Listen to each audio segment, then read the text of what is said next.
जवान महिला सिपाही की ड्यूटी थी और ड्यूटी थी मंदिर के गर्भगृह में ड्यूटी लगाई गई थी। मगर अगले दिन उसको कहीं दूसरी जगह पर भी जाना था, उसकी ड्यूटी दूसरी जगह पर भी लगाई गई थी। और वो दूसरी जगह ड्यूटी जो थी वो थी जो एक खेल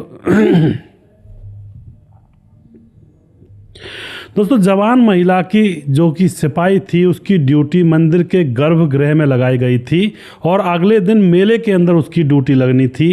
पर वह दोनों ही जगह पुलिस वाली पहुंचती नहीं है और ना ही वह थाने में रिपोर्ट करती है और ना ही किसी को बताती है कि मुझे कोई काम लग गया है या फिर मैं नहीं आ पाऊंगी। ऐसी परिस्थिति यहाँ पर हो जाती है और 2 दिन तक जो पुलिस वाले और होते हैं थाने के पुलिसकर्मी, वो भी ध्यान नहीं देते हैं कि आखिर वो महिला कांस्टेबल है वो आई क्यों नहीं है। 2 दिन गुजर जाते हैं। 2 दिन गुजरने के बाद अब यहाँ पर क्या होता है, एक किसान अपने खेत में कुछ काम करने के लिए जाता है तो उसके खेत में एक लड़की जिसने पुलिस की ड्रेस पहनी हुई थी वह मृत अवस्था में पड़ी हुई थी। कपड़ों को जानवरों के द्वारा फाड़ा गया था। उसकी आंखों को शायद कुओं ने, जो कौवे होते हैं, उन्होंने नोच खाया था। उसकी बहुत बुरी दुर्दशा थी और वहां पर वह लाश पड़ी हुई थी। अब यहाँ पर क्या होता है, वह बुजुर्ग आदमी इधर उधर से लोगों को बुलाता है, लोग वहां पर इकट्ठा होते हैं और फिर पुलिस को फोन किया जाता है। और फिर पुलिस जैसे ही वहां पर पहुंचती है तो पुलिस देखती है और उसकी नेम प्लेट से उसका तुरंत पुलिस पता लगा लेती है।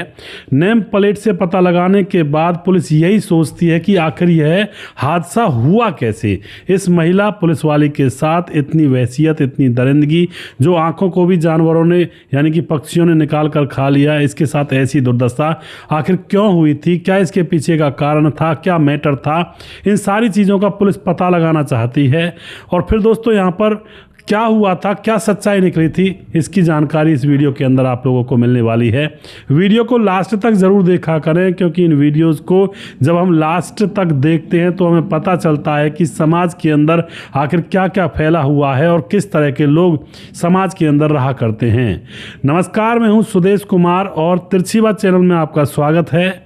दोस्तों, यह घटना उत्तर प्रदेश के बाराबंकी जिले के अंदर घटित होती है, जहां पर पुलिस में हड़कंप मच जाता है इस लाश को, इस डेड बॉडी को मिलने के बाद। और फिर उसके बाद पूरी पुलिस फोर्स वहां पर पहुंच जाती है और उस लड़की के बारे में जब पता लगाया जाता है तो वह लड़की थाना मिसौली के अंदर कार्यरत थी और उसका गांव लगता था बिदौरा और यहीं पर उसकी ड्यूटी थी। अब तो पुलिस के सामने पता तो था महिला कौन है। फिर पुलिस पता लगाती है उसके घर वालों के बारे में, तो पुलिस को पता लगता है कि इस लड़की का नाम बिमलेश है, बिमलेश पाल, जो 2017 में नौकरी लगी थी पुलिस की। इसके घर में इसकी माँ है अनारा देवी और इसकी 3 बहनें हैं। और इसके जो पिता हैं उनका नाम था भरतपाल, जो कि पहले पुलिस में थे और उनकी हार्ट अटैक वगैरह से 2013 में मौत हो जाती है। और उनकी मौत के बाद ही, उनकी मौत की वजह से ही जो बिमलेश पाल लड़की होती है उसकी नौकरी लगती है। जैसे कहते हैं ना, पिता की जगह पर बच्चों को नौकरी मिल जाती है, उसी तरह से इस बिमलेश पाल को अपने पिता की जगह पर नौकरी मिली थी पुलिस के अंदर। अब दोस्तों यहाँ पर इसकी माँ से पूछताछ की जाती है। माँ का नाम अनारा देवी है। माँ से जब पूछताछ की जाती है तो माँ बताती है कि जो मेरी बेटी बिमलेश है वह जैसे ही नौकरी लगती है तो उसकी मुलाकात एक लड़के इंद्रेश से होती है। इंद्रेश भी नौकरी किया करता था और इंद्रेश की ड्यूटी रामनगर थाने में है फिलहाल। उससे इसको प्यार हो जाता है। दोनों एक दूसरे के साथ शादी करने की प्लानिंग करते हैं, घर बसाने की सोचते हैं और एक साथ रहने लगते हैं। और ये तकरीबन एक साथ कई बार एक कमरे के अंदर ठहर जाया करते, एक जगह पर रह लिया करते, जिसको हम लिव इन रिलेशनशिप बोलते हैं। इस तरह से भी रह लिया करते कई बार 6-6 महीने के लिए। और जो माँ थी उसको कोई ऐतराज़ नहीं था, उसको यही लगता था कि साथ का है, दोनों शादी कर लेंगे।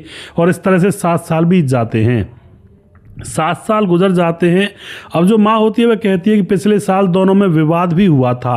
पिछले साल का मतलब 2024 में विवाद भी हुआ था और उसके बाद फिर से साथ रहने लगे थे। अब 7 साल बाद इंद्रेश जो होता है, अब पुलिस वाले ये पूछते हैं विवाद क्यों हुआ था, तो माँ बताती है 7 साल के बाद इंद्रेश ने शादी से मना कर दिया था और उस बात को लेकर के इन दोनों के बीच में विवाद हुआ था, लेकिन फिर से दोनों साथ रहने लगे थे। और इसके पीछे का कारण ये था साथ रहने का कि जो बिमलेश होती है वह कोर्ट में जाती है और बड़े अधिकारियों से मिलती है और फिर उनसे मिलने के बाद जैसे कोर्ट में गई तो अब जो विमलेश होती है वह प्रेशर डालती है इस लड़के पर जिसका नाम होता है यहाँ पर इंद्रेश। और जब प्रेशर डाला जाता है तो उसके बाद इंद्रेश को मजबूर होकर के अब इस लड़की से शादी करनी पड़ती है। और शादी होने के 1 साल तक ये आराम से रहते हैं, कोई दिक्कत नहीं होती है। और उसके बाद अब यहाँ पर मेरी बेटी की लाश मिली है। अब यह बात वह माँ पुलिस को बता देती है कि मेरी बेटी के साथ क्या क्या हुआ। पुलिस को जब ये सारी चीज़ें पता लग जाती हैं तो उसके बाद इस इंद्रेश को ढूंढा जाता है, जो कि फिलहाल लखनऊ के अंदर था, और इसको वहीं लखनऊ से ही पकड़ लिया जाता है। और फिर उसके बाद इससे सख्ती से पूछताछ की जाती है। तो यह इंद्रेश बताता है कि मैं आपको सारी चीज़ डिटेल में बताता हूँ जी। इंद्रेश बताता है कि मैं इस लड़की से प्यार तो करता था, लेकिन मैं तो ये सोच रहा था कि बस ऐसे ही टाइम पास हो रहा है। उसके बाद उसके घर वाले उसकी सगाई कर देते हैं किसी लड़की की। तो इंद्रेश भी सोचता है कि अब मैं नई लड़की से शादी करूंगा, उसी के साथ घर बसाऊंगा, उसी के साथ ज़िंदगी गुजारूंगा। लेकिन इस बात की खबर इसकी प्रेमिका विमलेश पाल को लग जाती है। तो वह एकदम से इससे कहती है कि तुम्हारे घर वाले तुम्हारी सगाई कर चुके हैं। इंद्रेश कहता है हाँ, मेरे घर वालों ने मेरी सगाई कर दी है। इधर विमलेश कहती है कि तुमने मुझे बताया भी नहीं। इंद्रेश कहता है कि बताना ही क्या है इसमें, अब 7 साल हम साथ रहे हैं, तो हम तो बहुत काफ़ी समय तक साथ रह लिए, अब मुझे शादी कर लेने दो, तुम अपना कहीं और देख लो। लेकिन दोस्तों विमलेश उसी से शादी करना चाहती थी, क्योंकि बीते हुए 7 सालों में न जाने कितनी बार दोनों ने एक दूसरे के साथ जीने मरने की कस्में खाई थी, वादे किए थे। और आज जब शादी की बात आती है तो प्रेमी इंद्रेश अपनी शादी अलग से करने की प्लानिंग कर रहा था। तो यहाँ पर विमलेश पाल को लगता है कि यह मुझे धोखा दे रहा है और यह बहुत गलत बात है मेरे साथ, और उसका वह विरोध करती है कि तुम शादी नहीं कर सकते, तुम शादी करोगे तो सिर्फ मेरे साथ करोगे। उसके बाद जो प्रेमी होता है इंद्रेश, वह कहता नहीं मेरी सगाई हो चुकी है और अब मैं शादी करने जा रहा हूँ। लेकिन यहाँ पर विमलेश पाल होती है, वह बड़े अधिकारियों से मिलती है, सारी सिचुएशन बताती है, और उसके बाद बड़े अधिकारी इसका केस दर्ज करके कोर्ट में पेश कर दिया जाता है इस प्रेमी को, इंद्रेश को। और उसके बाद जब कोर्ट में पेश किया जाता है तो वहाँ पर अब इस लड़की विमलेश के फेवर में मामला सुनाया जाता है कि भाई 7 साल से किसी लड़की की ज़िंदगी बर्बाद कर रखी है और अब शादी किसी और से कर रहे हो, यह कोई तमाशा थोड़ी है। उसके बाद जो प्रेमी होता है इंद्रेश, उसको मजबूरन उस लड़की से हामी बननी पड़ती है, ठीक है मैं तुमसे शादी कर लूँगा। और उसके बाद दोस्तों वह मंदिर में जा कर के इस विमलेश से इंद्रेश शादी कर लेता है और दोनों एक साथ रहने लगते हैं। अब ये झगड़ा भी हुआ था, उसके बाद शादी भी हो जाती है और दोनों एक साथ रहने भी लगते हैं। धीरे धीरे समय गुजरता है और 1 साल इन दोनों को गुजर जाता है। और 1 साल के बाद दोस्तों अब यहाँ पर जो इंद्रेश होता है वह बिल्कुल भी अब अपनी प्रेमिका को पसंद नहीं कर रहा था और उसने शादी भी कर ली थी उससे। अब तो वह बिल्कुल उसके सीने में एक कांटे की तरह चुभ रही थी कि इसने मुझे मजबूर किया, मेरी ज़िंदगी किसी और के साथ बीत थी, जबकि यह नहीं सोच रहा था कि मैंने इसके साथ क्या क्या कांड कर रखे हैं, मजबूर क्यों नहीं करेगी ये और कहाँ जाएगी। तो उसके मन में अपनी इस पत्नी के विमलेश पाल के खिलाफ नफरत बहुत ज़्यादा भरी हुई थी और वह अपनी नफरत को निकालना चाहता था। वह चाहता था कि अगर इसकी मौत हो जाए तो मेरी शादी दूसरी लड़की से हो जाएगी। और फिर इसी बात को देखते हुए उसने पूरी प्लानिंग कर ली थी। और फिर अब दोस्तों यहाँ पर वह अपनी इस पत्नी को छोड़ने वाला था, यानी कि गाड़ी में बिठा करके उसकी ड्यूटी के स्पॉट पर छोड़ने के लिए निकल जाता है।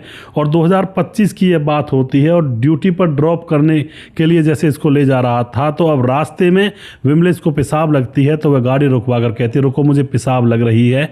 वह पेशाब करने लगती है और अब पीछे से जो ये इंद्रेश होता है लोहे की रॉड निकालता है और जा करके उसके सर पर लोहे की रॉड से वार कर देता है और उसको वहीं पर निढाल करके डाल देता है।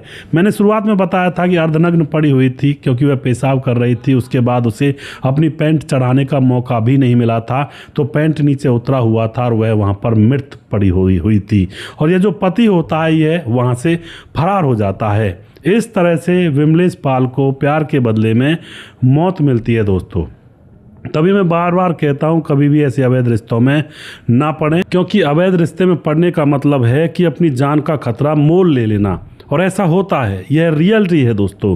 तो सावधान रहें, सतर्क रहें, कभी भी इन चीज़ों में ना पड़ें।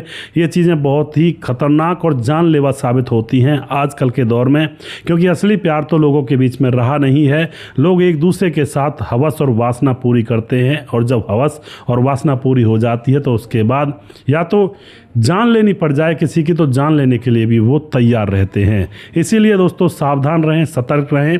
और वीडियो के लास्ट में कुछ भाइयों के नाम जरूर लेना चाहूँगा जो हमारे वीडियोज़ को देखते हैं और हमें खूब सपोर्ट करते हैं। हमारे साथ है रवि प्रकाश जो कि हमारे वीडियोज़ को लगातार देखते हैं, भाई का बहुत बहुत धन्यवाद करता हूं। उसके बाद हमारे साथ शौकत अली हमारे भाई लगातार कमेंट करते हैं। काली चरण जो कि उड़ीसा से हमारे वीडियोस को देखते हैं, हमें बहुत बहुत सपोर्ट करते हैं, भाई का बहुत बहुत धन्यवाद करता हूं। ओम प्रकाश हमारे भाई लगातार कमेंट करते हैं। अमित पटेल बिहार बेल व मोतिहारी जिला से कमेंट करते हैं, हम आपके पुराने फ़ैन हैं, हमें भी याद कर लो जी। बिल्कुल अमित भाई, आपका नाम मैंने कई वीडियोज़ में लिया है, आप ज़रूर सुनिएगा। रतनलाल शर्मा हमारे भाई लगातार कमेंट करते हैं, राम राम भाई साहब, आपकी कहानी बहुत अच्छी लगती है और बहुत सराहनीय है जी। उसके बाद रामविलास राजपूत हमारे भाई कमेंट करते हैं उन्नाव से। जय यादव अहिरान यादव कमेंट करते हैं और बहुत दुखद घटना है जी। उसके बाद सुमेर एस कमेंट करते हैं। अजय पासी यूसीआर कमेंट करते हैं। सूरज डीओ हमारे भाई फिजी से कमेंट करते हैं, पैसे के लिए क्या कर रहे हैं लोग। नमस्ते भाई साहब, क्या हाल चाल है, very good story, I am Suraj from Fiji, जय हिंद जय भारत। बहुत बहुत धन्यवाद करते हैं सूरज भाई आपका।